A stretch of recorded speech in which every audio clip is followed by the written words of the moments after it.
Dolly Parton isn't just a name etched into country music history. She's a force of nature, a voice that broke through the silence of sorrow, and a heart that carried both brilliance and unbearable weight.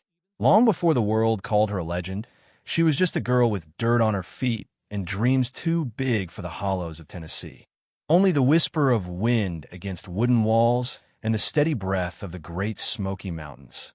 Her parents, too poor to afford a doctor, paid with a sack of cornmeal. That moment set the tone for a life forged in scarcity, and later, transformed into songs of grace. The winters of her childhood weren't just cold. They were punishing. She and her 11 siblings clung together beneath a single blanket, trying to keep the night at bay. They bathed in rivers during the summer and used pans of icy water when the frost came. Her father, Robert Lee Parton, a man who never learned to read or write, was her earliest definition of wisdom, rising before dawn, working with bloodied hands to keep his family afloat. Her mother, Avi Lee, was both a storyteller and a survivor, her voice worn from lullabies and labor. Even as a child, Dolly knew responsibility far too intimately. By 6, she was rocking babies, stirring beans, and hauling water from the creek. There were no toys, no games, just duty wrapped in silence. But within that silence, she found her first companion, music. It came not as a luxury, but as a necessity. Her first songs weren't just entertainment, they were survival. Her voice helped her breathe when life felt too heavy, and her melodies became the lullabies her childhood never gave her. When her baby brother Larry passed away after just 4 days of life, something shifted. There was no funeral, no gravestone, only silence and a mother who stared into nothingness for hours. Dolly never forgot. She carried that loss in her bones, letting it speak through songs that later moved millions. In interviews, she'd quietly admit some melodies were letters to the ones she lost before they had the chance to say goodbye. School, meant to be a sanctuary, offered little relief. When her mother sewed her a coat from fabric scraps, stitching love into every square, the other children only saw rags. They laughed. She walked past them with her chin up, swallowing tears. But because her heart needed somewhere to place its weight, music became her rebellion, her freedom, her only shield. Her lyrics were raw confessions of a life too hard for most to imagine. Her voice wasn't just a novelty in her small town. It was a magnet. Strangers would stop in their tracks just to listen. That same year, 1956, Dolly would later call those years both magical and heartbreaking. Days filled with promise, nights haunted by doubt. In 1964, the day after she graduated from Sevier County High School, Dolly stepped onto a Greyhound bus with nothing but a cardboard suitcase, $20, and a promise whispered under her breath. She would never come back empty-handed. Nashville didn't roll out a red carpet. The neon lights flickered, sometimes warmly, sometimes cruelly. The city was alive with sound, but it wasn't ready to listen. Doors slammed before she could finish a sentence. Landlords demanded rent she could barely scrape together. She stared at rain-slicked windows and asked herself if anyone would ever believe in her the way she did. Her first big break, Monument Records in 1965, didn't feel like a victory. Executives dismissed her as too rural, too raw. They pushed her into bubblegum pop songs that didn't reflect who she was. Tracks like Happy Happy Birthday Baby might have showcased her pitch-perfect voice, but not her soul. She later admitted singing them felt like wearing someone else's skin. Poems penned by candlelight when the electricity went out. She and Uncle Bill mailed demo tapes to every label willing to take a listen. And then, in 1966, a spark caught. Put It Off Until Tomorrow, a song she co-wrote, became a hit for country singer Bill Phillips. Suddenly, the industry wanted to know, who was this songwriter named Dolly Parton? She wasted no time. In 1967, she released her debut album Hello, I'm Dolly, an announcement and a challenge. It wasn't just country, it was confession. Her lyrics were steeped in grit and vulnerability. She didn't hide her scars. She wore them like armor. Yet the music world still tried to confine her. They called her someone's girl singer, a backup vocalist, a novelty with a pretty voice. But behind the sequins and the smile was something far stronger, steel. She had known too much pain to let anyone else define her. The girl from the Smoky Mountains was not here to entertain. She was here to transform. In 1973, she recorded a song that would seal her defiance. It was a goodbye so powerful it broke genres. I Will Always Love You wasn't just a farewell, it was an earthquake, a reminder that she didn't need permission to leave or to shine. That moment shattered every doubt. No one could put her back in the shadows again. Her climb was relentless, her energy volcanic. But the road ahead still held storms. And as she ascended the heights of fame, Dolly would discover that even the brightest spotlight can cast the darkest shadow. By 1970, Dolly Parton had become a familiar voice in living rooms across America, thanks to her regular role on The Porter Wagoner Show. Her duets with Porter were harmonious on stage, but off stage, the harmony cracked. Creative tensions simmered beneath the sequined smiles. Dolly was not content to be an echo of someone else's ambition. Her songwriting had become too honest, too independent, and too bold for the mold others wanted her to fit. I felt like I was standing in someone else's shadow, she later confessed. In 1974, she made a difficult decision to leave the show that had catapulted her into fame. She didn't leave with anger, but with a song. I Will Always Love You was her way of saying goodbye, not just to Porter, but to the version of herself that had been confined. That farewell climbed the charts, turning heartbreak into anthem, turning separation into art. I cried all the way to the top of the charts, she later said. And that wasn't a metaphor. Just a year before, Dolly had given the world Jolene, a haunting, minimalist plea that sliced straight through the noise of the industry. It wasn't just a hit. It was a declaration of artistic power. She stripped it down to its emotional core and delivered it with such vulnerability that even skeptics had to admit she was not a novelty. She was a storyteller unlike any other. Too ambitious. But they didn't understand that Dolly's glitter was not a distraction. It was armor. A way to shine in a world that tried to dull her light. She fought harder, wrote deeper. While others rested, she worked. Tour buses became her second home. Hotel rooms became writing retreats. Rejection became inspiration. Her pen became sharper, her voice stronger. In 1977, the world could no longer ignore her crossover success. Here You Come Again reached #1 on the country chart and broke into the top 3 on the Billboard Hot 100. Some country purists cried betrayal. Dolly responded with calm defiance. I wasn't leaving country, I was taking it with me. Then came 1980. Her film debut in 9 to 5 alongside Jane Fonda and Lily Tomlin showed that Dolly's charisma wasn't confined to the recording studio. She wrote the theme song in a single night. More losses came, each one chiseling away at the walls she had so carefully built around her heart. In 2003, when her mother, Eileen, passed away at age 80, Dolly's world shifted beneath her. It wasn't just the loss of a parent. It was the loss of the woman who had sewn her childhood together with fabric scraps and fierce love. The hands that had stirred pots, wiped tears, and pieced together the now legendary coat of many colors were gone. And with them, something essential in Dolly began to unravel. Though she still toured, still smiled for cameras, sitting alone with the original coat in her lap, running her fingers over the seams as if retracing her childhood with every stitch. She spoke more openly about her mother in the years that followed, calling her the beginning of everything good I ever became. She said her mother's laughter still echoed in her dreams. In those dreams, she was never just Eileen. She was home. And just when the ache began to settle into something bearable, another storm arrived. In 2018, her beloved brother Floyd passed away at the age of 61. Floyd wasn't just family. He was the one who had harmonized with her on the porch as children, finishing each other's lyrics before they were written. They had co-written songs like Rockin' Years, no matter how deeply life tries to bury them. For Dolly Parton, that dream was motherhood. When she married Carl Dean in 1966, she imagined a future filled with the soft chaos of family life. Tiny footsteps in the hallway, bedtime stories told under patchwork quilts, the sound of a child's voice calling her mama. A painful condition that caused relentless physical suffering. Dolly underwent a surgery that brought a harsh finality.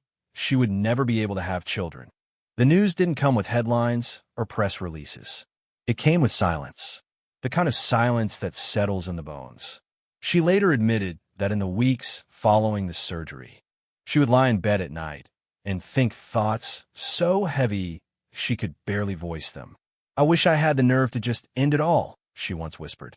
The pain wasn't only physical. It was the mourning of a future she had spent her life building in her mind. No tiny arms flung around her neck. No first steps, no first days of school. Only stillness where laughter was meant to be. But Dolly Parton did what she had always done. She turned her heartbreak into purpose. She poured her maternal love into her nieces and nephews, and later, into millions of children around the world through her Imagination Library, a literacy program that gave away books to kids who might never otherwise own one. She told herself maybe this was her calling. Maybe God wanted her to mother the world. Still, the ache never fully left. She rarely spoke of it in interviews, and when she did, her words were graceful but weighted. Passing a store window filled with baby clothes, hearing a child call out "Mama" in a crowded room. These moments left behind invisible bruises.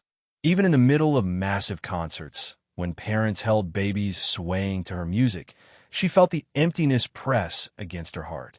There are some songs I've never been able to sing.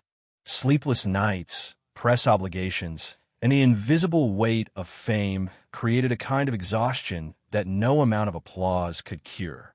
It wasn't just fatigue. The exhaustion, the heartbreak, the hollowness had finally caught up. But before that thought could settle, something stirred in the room. Her little dog, Popeye, padded quietly into the room and looked up at her. That tiny moment, those simple eyes full of trust and love, snapped her back from the edge. She collapsed into tears, not from weakness, but from a lifetime of strength finally cracking open. That small heartbeat reminded her that she was still needed, still loved, that her presence, even in pain, mattered. From there, the road back was not swift, but it was sacred. She leaned into her faith. She sought help. She returned to songwriting, not for hits or fame, but as a form of healing. Dolly Parton had always seemed invincible to the world, but in that moment, she learned what real strength was. Not smiling for cameras, not holding stages, but surviving when no one is watching, and turning even the heaviest silence into song. While Dolly Parton dazzled the world with her rhinestones, wit, and unwavering generosity, teased her for spending too long on her makeup, and held her hand while she cooked breakfast in a robe, not a costume. They were opposites in every visible way. She, the star. He, the recluse. No press conference was held. No public mourning was staged. Just a silence so thick it wrapped around Dolly like a second skin. The house that once held decades of shared rituals, coffee at dawn, for shielding her from a world that didn't always know how to hold the woman behind the image, for being her only true home. Then, with trembling hands, she unfolded a letter Carl had written years earlier, one meant to be read after he was gone. "You were always my shining star," it read. "But I never needed the world to know. Just you." Written decades earlier for Carl alone. The chords were fragile, her voice breaking under the weight of every memory, every loss. When the last note faded, she didn't turn to the mourners. She walked away, quietly, toward the silence that now filled every room of her home. And in that silence, the woman who had given the world so many songs of joy was now left with a grief so deep. It's a home worthy of a queen. But no amount of grandeur can quiet the sound of an empty chair. Since Carl's passing, the house has changed, not in appearance, but in soul. The porch swing that once rocked in tandem now moves unevenly, one side swaying gently in the wind, the other still. His boots remain by the door, untouched but polished. The chair where he read the paper every morning still waits, though it will never be filled again. Each morning, she rises before the sun, not because she must, but because sleep comes lightly. The kitchen, once alive with shared routines, holds only one cup of coffee now. Breakfast is eaten in silence, across from the space where he used to sit. Every day, without fail, she walks to Carl's Chapel, a small cedar sanctuary nestled on their property. There, surrounded by wood and the scent of pine, she hums melodies no one else will ever hear. Songs meant for him.